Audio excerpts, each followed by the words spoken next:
Baik Bang, Dah, Assalamualaikum siap. Bang. Waalaikumsalam warahmatullahi wabarakatuh, bro. Sehat Bang? Alhamdulillah sehat semua, walaupun COVID tapi tetap harus sehat ya. Iya. Gimana nih Bang, aktivitas sehari-hari di rumah baik itu kayak mana? Kecuali ada kepentingan yang mendesak, tetap di rumah, Hmm. kuliah, sebagai dosen masih menjalankan tugas sebagai dosen, tapi banyak Hmm. memang kegiatan-kegiatan belajar mengajar itu banyak di rumah. Nguji, termasuk nguji komprehensif, kemudian ngejar itu banyak di rumah sekarang menggunakan online. Jadi banyak online sekarang ya Bang, aktivitas kampus Bang? Banyak daring sekarang. Banyak Ya, daring. aktivitas kampus dilaksanakan secara daring sekarang. Siap. Itu kondisi COVID nih membuat situasi dunia berubah drastis. Bang, itu Ya. kita cerita sedikit lah nih Bang. Ngobrol daring namanya nih Bang kita. Jadi Siap. apa namanya? Ya cuma ngobrol daring lah, barangkali share pandangan, nambah ilmu, khusus buat pribadi lah sebenarnya. Nah nanti kita juga bisa share ke publik. Mudah-mudahan bisa bermanfaat lah di tengah kondisi kita yang semakin tidak menentu sebenarnya kondisinya. Tapi apa boleh buat, kondisi memang seperti ini Bang. Jadi ngobrolnya santai Bang, bisa ke yang ya santai-santai lah, sampai hal-hal yang serius juga barangkali bisa kita diskusikan di obrolan kita nih Bang. Tapi izin dulu rekod Bang, biar kita bisa share dan berbagi dengan sahabat-sahabat kita yang ada di luar. Insya Allah, semoga bermanfaat. Iya, betul. Semoga. Bang, sedikit Bang, mengamati hari-hari ini kan semakin tidak menentu. Kemudian terakhir postingan Abang itu ada relawan edukasi daring COVID-19. Ini menarik nih Bang. Jadi kita bisa diskusi dikit nih. Gimana nih relawan ini gitu. Nah, besok kan relawan itu kan di lapangan gitu kan. Aksi betul. bantu tim gugus, kemudian berbagai aksi lah gitu. Nah, ini menarik Bang, relawan daring nih. Silakan Bang, cerita dikit Bang, berbagi pengalaman lah buat kami-kami yang ini. Silakan Bang. Terima kasih Bro Dedi. Jadi begini, kalaulah hari ini pemerintah selalu mengatakan bersama melawan COVID, begitu ya, semua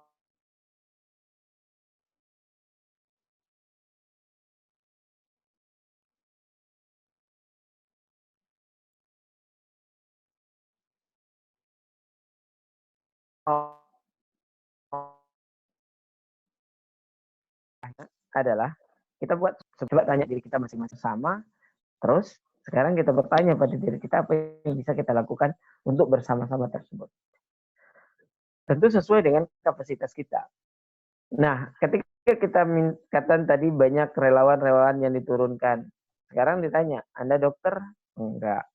Ya, artinya Anda sudah tidak bisa pakai APD dong, terjun kayak apa gitu ya, ke rumah sakit. Anda perawat? Enggak, gitu loh. Oke lah, udah.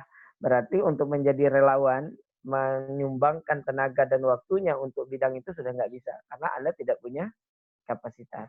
Misalnya. Oke, itu udah nggak bisa. Terus apa lagi yang bisa dibuat? Sementara kita berkeinginan semua orang berkontribusi untuk melawan COVID-19 ini. Gitu loh. Nah, kapasitas kita tidak ada di situ. Oke lah, saya akan turun sebagai relawan non medis. Apa itu? Misalnya saya mau nyumbang, duit nggak punya, ya jangankan mau nyumbang, mungkin bahkan yang terdampak, gitu loh. Nah, sekarang kita tanya anak-anak muda nih sekarang, anak-anak muda bisa berbuat apa? Ya misalnya, ya. Nah berangkat dari pemikiran yang seperti itu, ada satu yang bisa, yang setiap orang punya hari ini adalah handphone. Gitu loh. Semua orang hari ini bisa handphone. Nah sekarang kita berpikir, bagaimana kita memanfaatkan handphone yang ada di tangan kita ini dengan menjadi relawan untuk menyebarkan berita-berita baik. Nah, ini dasar pemikirannya. Nah, sederhana saja kita berpikir. Saya kasih contoh sederhana saja. Sekarang begini, masing-masing kita pasti punya grup WA. Pasti kan, bro? Pasti. Betul. Pasti. Minimal 3 lah. Kita ambil 3. Dan saya pastikan lebih. Iya. Oke? Iya. Pastikan lebih. Kalau masing-masing grup itu punya 100 orang, artinya ada 300. Betul. 300 orang. 300 orang yang artinya yang kenal kita di dalam komunitas WA, grup WA lah dulu, nggak usah yang lain. Betul. Sekarang kalau ada 500 misalnya relawan, 500 orang yang terhimpun, dan 500 ini aktif memberikan informasi tentang COVID-19, coba sekarang berapa ribu? 150.000 orang yang mendapatkan informasi secara positif. Wow. Itu baru kalau punya 3 grup WA dan masing-masing isinya 100. Kita pastikan lebih dari 100, kita pastikan lebih dari 1 grup dan memiliki berbagai, belum lagi Facebook, belum lagi IG dan seterusnya. Artinya apa? Saya melihat kami menggagas ini di Pusat Kajian Demokrasi dan Kebangsaan, ini adalah peluang yang besar. Di sisi lain, ternyata masyarakat Indonesia belum banyak teredukasi mendapatkan pendidikan yang baik tentang COVID-19. Tentang yang paling sederhana misalnya, pemakaian masker. Mereka hari ini belum banyak yang memakai masker. Belum tahu pentingnya masker itu untuk melindungi dirinya dan melindungi orang lain. Iya. Ini yang paling sederhana. Belum lagi bagaimana pentingnya berada di rumah. Belum lagi pentingnya hal-hal yang lain. Artinya Indonesia masih membutuhkan edukasi terhadap rakyatnya tentang COVID-19 ini. Di sisi lain lagi, yang kedua, masih banyak berita-berita hoax yang bersebaran. Ya, yang bersebaran di tengah masyarakat. Dan ini berbahaya. Maka kalau ada pertanyaan, mana yang lebih penting misalnya dengan menjadi relawan langsung turun ke masyarakat, membagikan masker misalnya. Saya kasih contoh yang paling sederhana saja. Ya, kalau mereka tidak teredukasi bagaimana pentingnya menggunakan masker, itu masker yang diberikan dibuang kok. Karena mereka tidak tahu gitu loh. Pentingnya informasi tentang pentingnya masker. Tetapi kalau mereka tahu persis bagaimana pentingnya tentang masker, mereka akan pontang-panting untuk mencari masker. Artinya tidak perlu dibagikan mereka dengan kesadaran sendiri. Kalau begitu mana yang lebih penting? Saya rasa tidak lebih penting daripada pendidikan terhadap masyarakat bagaimana melindungi diri mereka dari COVID-19. Nah, ini adalah dasar-dasar pemikiran bagaimana pentingnya edukasi ke masyarakat. Nah, sekarang medianya apa? Medianya karena kita tidak bisa mengumpulkan masyarakat, kita tidak bisa mendatangkan masyarakat, maka medianya adalah media sosial. Nah, maka dari itu kita namakan RED, Relawan Edukasi Daring. Relawan Edukasi Daring COVID-19. Kita menyebutnya REDC19. Begitu kira-kira, bro. Latar belakang dan latar pemikirannya mengapa kemudian muncul REDC ini. Dan alhamdulillah REDC didukung oleh berbagai pihak. Kita datang ke Polda didukung oleh Direktorat Reskrimsus ya, kriminal khususnya di cyber ya. Kemudian kita kemarin juga kerjasama juga dengan UIN STS Jambi ya. Mereka mengirim ratusan mahasiswa sebagai relawan daringnya ya, dan kita buka pendaftaran secara umum dan sekarang kita menghimpun sekitar lebih dari 500 relawan yang terhimpun dan setiap hari mereka punya kewajiban untuk nge-share berita baik atau edukasi yang baik dari sumber yang terpercaya, terutama sumber-sumber yang dari pemerintah. Itu tugas mereka setiap hari melalui media sosial mereka sendiri. Gitu kira-kira, bro. Jadi tugasnya memang penting, Bang ya, melihat situasi seperti ini, edukasi yang bermanfaat dan tidak hoax, itu yang penting, Bang. Ya. Itu yang penting, betul sekali. Nah, jadi 2 tugas dan fungsi mereka. Yang pertama adalah memberikan informasi positif tentang COVID-19. Yang kedua, sekaligus melawan berita hoax. itulah kenapa kami kerjasama dengan Cybercrime Polda Jambi. Artinya kita konfirmasi mana yang hoax, mana yang tidak. Nah, yang hoax tentunya kita mengedukasi jangan lagi disebarkan berita-berita hoax tersebut. Nah, kita juga kemarin sudah melakukan pelatihan 2 kali ya kepada mereka dengan mengundang para pakar media ya, ada dari Google News Google News yang waktu itu kita undang juga bagaimana mereka mendeteksi berita-berita hoax. Ternyata berita hoax itu kan banyak jenisnya. Ada yang ada yang disinformation, ada yang misinformation. Nah, itu diberikan pendidikan itu diberikan kepada kawan-kawan relawan sehingga tidak terjebak di dalam meng-share berita-berita. Kita punya moto tetap saring sebelum sharing ya. Jadi kawan-kawan diminta untuk membaca terlebih dahulu baru di-share kepada masyarakat. Nah, itu beberapa hal yang penting kami lakukan. Maka relawan-relawan kami memiliki ID, kemudian memiliki identitas yang jelas, pendaftarannya juga jelas kepada kita gitu ya. Nah, kita memang berharap nanti kawan-kawan ini bekerja secara maksimal untuk memberikan edukasi kepada masyarakat. Kita harus menjalankan KIEM. KIEM itu adalah komunikasi, informasi, edukasi, motivasi.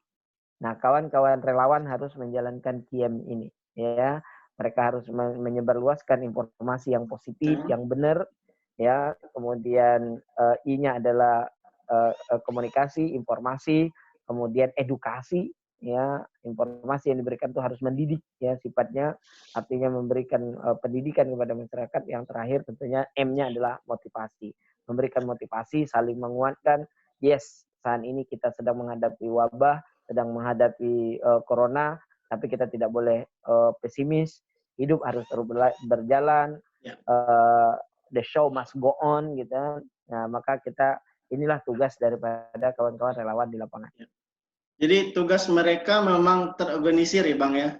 Jadi mereka terorganisir dan maksudnya sini tersusun rapi lah kerjanya gitu ya Bang, dalam mensosialisasikan COVID ini sendiri gitu ya Bang ya.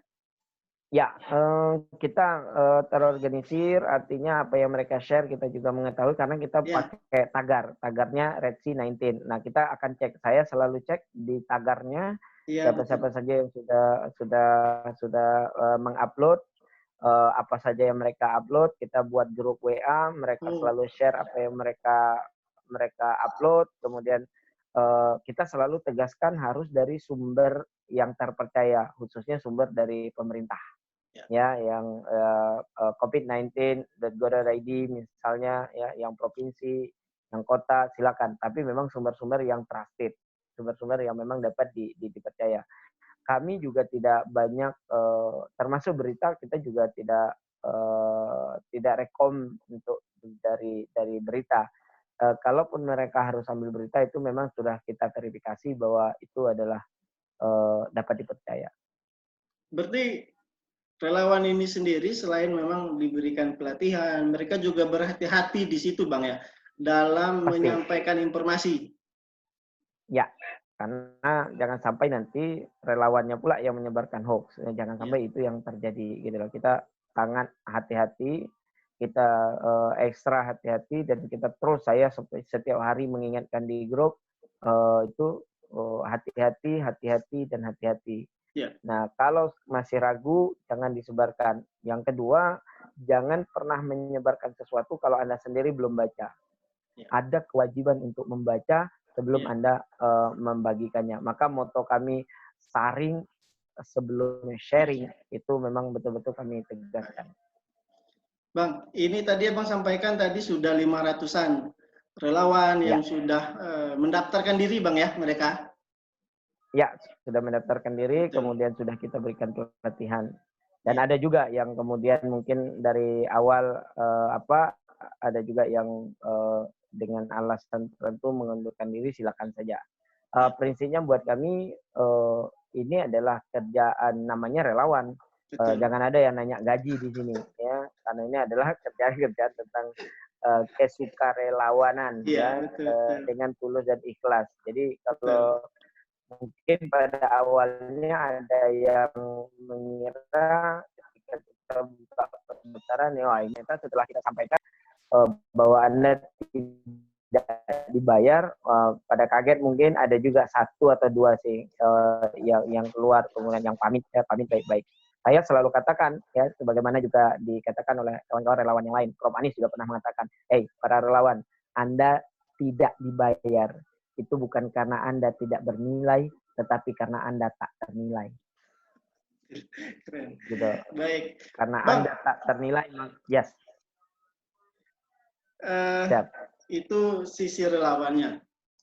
Hari ini bagi yang mendengarkan ngobrol kita nih, cerita-cerita kita di Zoom ini, gimana sih Bang mereka yang barangkali yang ya kita ingin sosialisasikan juga lah ke publik bahwa di Jambi ada relawan yang memang khusus untuk edukasi daring gitu lah dalam penanganan COVID, membantu pemerintah yang juga ikut membangun kesadaran di sini.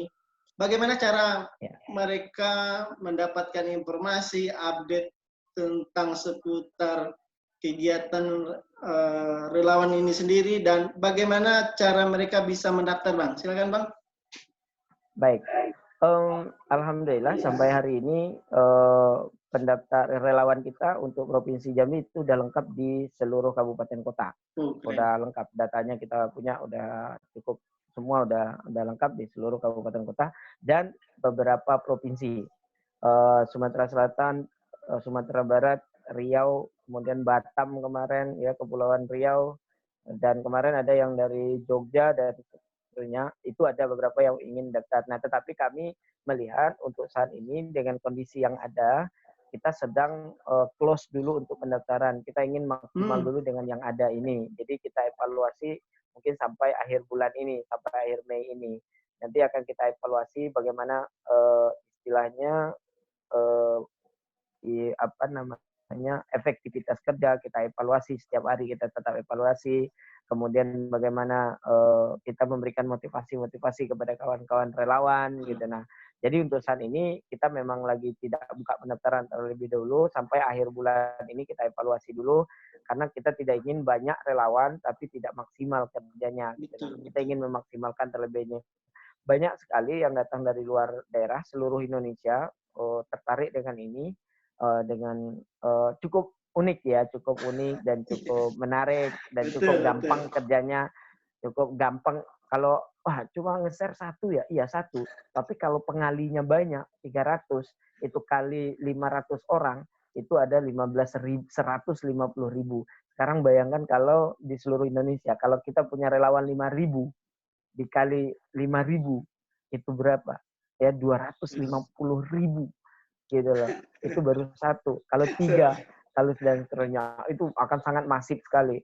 Nah, kalau dan itu gampang ya, relawan sambil golek-golekan di kasur, sambil tidur-tiduran bisa berpositif, memberikan sesuatu yang positif gitu kan.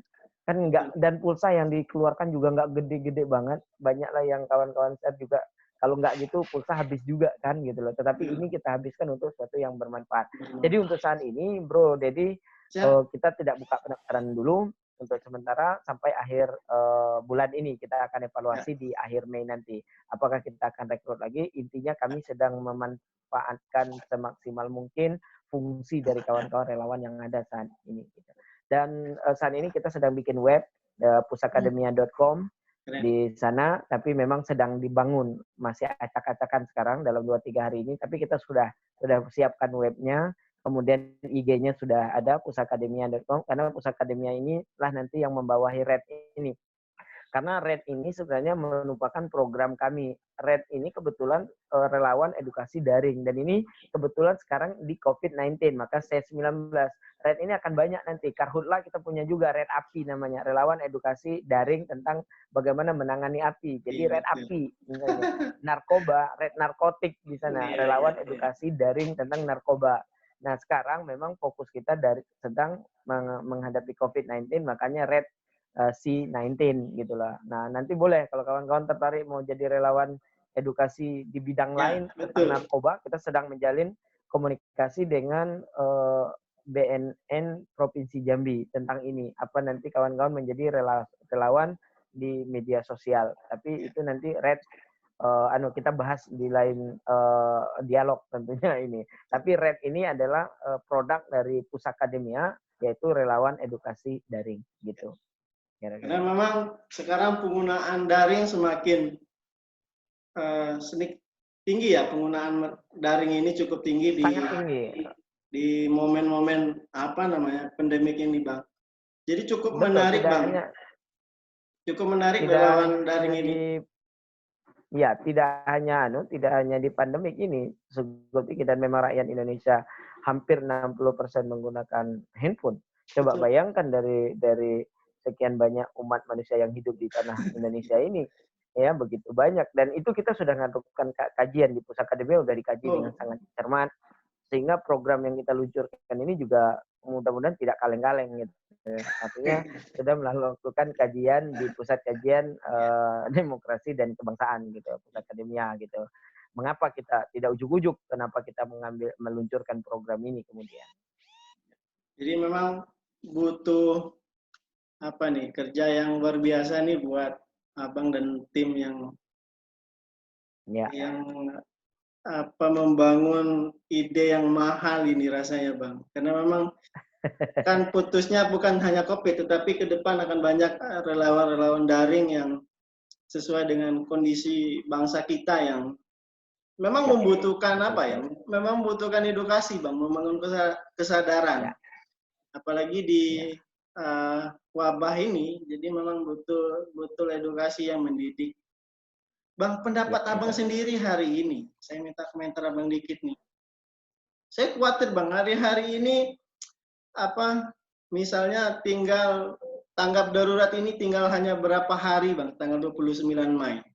Sementara kondisi yang ini semakin khawatir, masyarakat semakin juga ramai gitu lah. Kemudian memang prihatin kita juga, kok ini rasanya bisa lama-lama dengan kondisi seperti ini. Nah, barangkali apa yang Abang ingin sampaikan lewat relawannya, himbauan seperti apa, sehingga memang betul-betul bisa mengena, Bang, ke masyarakat, terutama bagi mereka yang punya media sosial. Karena memang target daring ini adalah media sosial gitu kan. Nah, ini komentar Abang, pendapat Abang, silakan, Bang.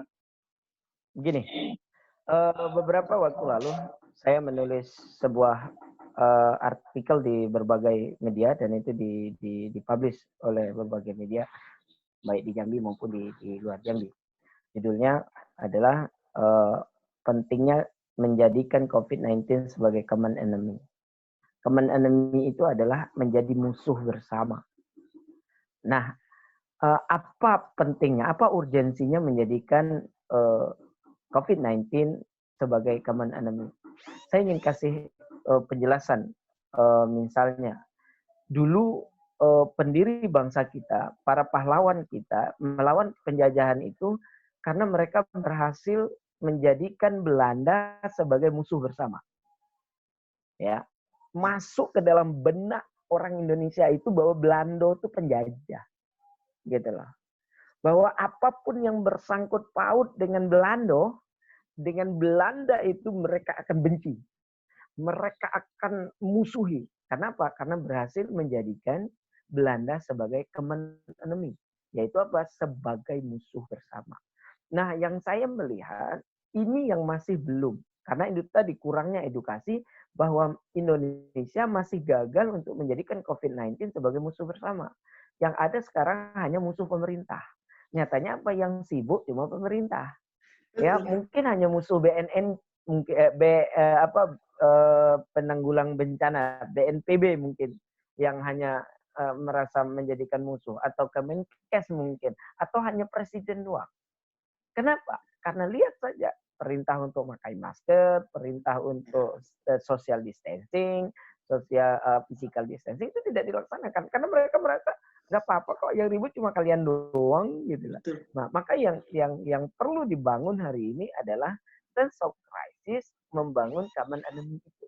Jadi menjadikan menjadikan COVID-19 ini, virus ini sebagai musuh kita bersama. Nah, ketika sudah menjadi musuh bersama, maka akan turun nanti menjadi apa? Menjadi kekhawatiran secara bersama. Kalau sudah menjadi kekhawatiran secara bersama, maka akan turunannya adalah menjadi aksi bersama. Nah, ini yang sangat penting hari ini, gitu loh. Nah, kalau ini tidak terjadi, kalau ini tidak kita lakukan, maka yang terjadi nanti ini akan panjang. Ya, ini akan panjang. Kenapa kemudian misalnya Vietnam, kemudian China sendiri, ya, kemudian sukses. Sekarang Malaysia misalnya, mereka melakukan lockdown. Lockdown ini memang tidak enak. Ya, tanya ke saya mau lockdown enggak? Enggak juga gitu loh. Enggak enak lockdown itu, enggak ada yang mau gitu loh. Cobalah sekarang kayak di penjara, walaupun dikasih nasi, sekarang dikasih nasi tapi dikurung, mau enggak? Enggak enak gitu loh. Tapi kalau itu adalah keputusan bersama, tapi kalau itu adalah keinginan kita bersama, tapi kalau itu adalah demi kepentingan penyelamat kita semua, maka enak tidak enak harus kita laksanakan. Maka lockdown, PSBB ini sebenarnya adalah cara untuk kita mempercepat berakhirnya COVID-19 ini. Kalau tidak, berakhir juga nanti, cuma lama. Nah, sekarang pertanyaannya, mau cepat atau mau lama? Nah, disinilah sebenarnya kebijakan-kebijakan. Termasuk saya melihat, daerah-daerah yang sudah memutuskan PSBB juga tidak banyak melakukan edukasi pentingnya PSBB itu sendiri. Nah, saya tidak ingin mengatakan jangan sampai nanti ini hanya politik anggaran dan lain-lain. Saya tidak ingin itu karena tidak ingin kita menambah-nambah masalah yang ada. Tapi paling tidak yang ingin saya katakan adalah yuk kita jadikan COVID-19 ini sebagai common enemy, musuh setiap orang, kemudian menjadi krisis setiap orang, dan menjadi aksi setiap orang untuk melawannya. Nah, ini yang penting menurut saya yang perlu disampaikan kepada masyarakat. Dan hal ini juga saya sampaikan kepada kawan-kawan relawan di Red Sea 19. Jadi memang butuh pernyataan ini musuh bersama, ayo kita lawan gitu Bang ya.